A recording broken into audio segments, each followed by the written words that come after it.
Hi friends, welcome back to our channel. கடந்த சில நாட்களாக எழிலனோட லைஃப் ஸ்டோரியை தாங்க பார்த்துட்டு வந்தோம். எழிலன் எப்படி வாழ்க்கையை வாழ்ந்துட்டுருக்குறான், அவனுக்கு எத்தனை பசங்க, அவங்க ஒய்ஃபு அவனுக்கு எப்படி சப்போர்ட்டிவாக இருக்கிறாங்கன்னு தாங்க நம்ம இந்த வீடியோவில் பார்த்துன்னு வரோம். வாங்க நேற்றோட தொடர்ச்சியான வீடியோவை இன்றைக்கி பார்க்கலாங்க. நீங்கள் மறக்காமல் இந்த வீடியோவை ஸ்கிப் பண்ணாமல் பாருங்க.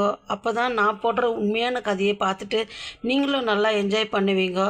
ஃப்ரெண்ட்ஸ், நிறைய பேர் பார்க்குறீங்க இந்த வீடியோவை, லைக் பண்ணிவிட்டு கமெண்ட் பண்ணுங்கள். ஃப்ரெண்ட்ஸ், நிறைய பேர் பார்த்துட்டு கமெண்ட் பண்ணாத இருக்கிறீங்க, எனக்கு கொஞ்சம் ஆதரவு தெரிவிக்கலாம் இல்லையா? வாங்க வீடியோக்குள்ளே போகலாம். எழிலனோட ரெண்டாவது பொண்ணும் காலேஜ் படிக்க போகிறாங்க. காலேஜ் படிக்க போகும்போதே அவங்க அம்மா சொல்கிறாங்க, உனக்கு ரொம்ப வயசாயிடுமா, கல்யாணம் பண்ணுற வயசாயிடுச்சு, நீ சீக்கிரமாக ஒரு மாப்பிள்ளையை பார்த்து கல்யாணம் பண்ணிக்கணும் அப்படின்னு சொல்லிட்டு அவங்க அம்மா சொல்கிறாங்க. சரிம்மா, உன் இஷ்டம்மா, என்ன செய்யறியோ செய்யுமா அப்படின்னு சொல்லிட்டு சொல்கிறாங்க.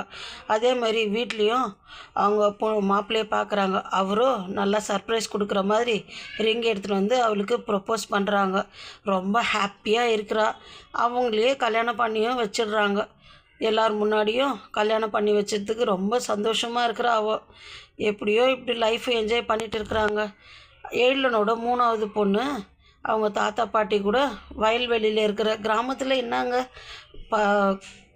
பருப்பு தாங்க போட்டு வைப்பாங்க. அந்த பருப்பு தனியாக எல்லாத்தையும் பிரித்து எடுத்துகிட்டு நிலத்தில் எடுத்துன்னு போய் போடுவாங்க. மறுபடியும் இதே வேலை தாங்க செய்வாங்க. அப்படி இருக்கும்போது இவ்வளோ தனியாக இருக்கிறதுனால அவங்க அம்மா நிறைய சாப்பாடு செஞ்சு வச்சாலும் இவளுக்கு சாப்பிடவே பிடிக்காதுங்க. என்ன பண்ணாலும் நம்ம அக்கா கூட இப்படியெல்லாம் சண்டை போட்டிருந்தோமே, நம்ம இதுவெல்லாம் துணியெல்லாம் நம்மளது தானே சொல்லி சண்டை போட்டிருந்தோம், ஆனால் அக்கா இல்லையா கல்யாணம் பண்ணிட்டு போயிட்டாலன்னு அவளுக்கு ஒரு வேதனை இருக்கும்.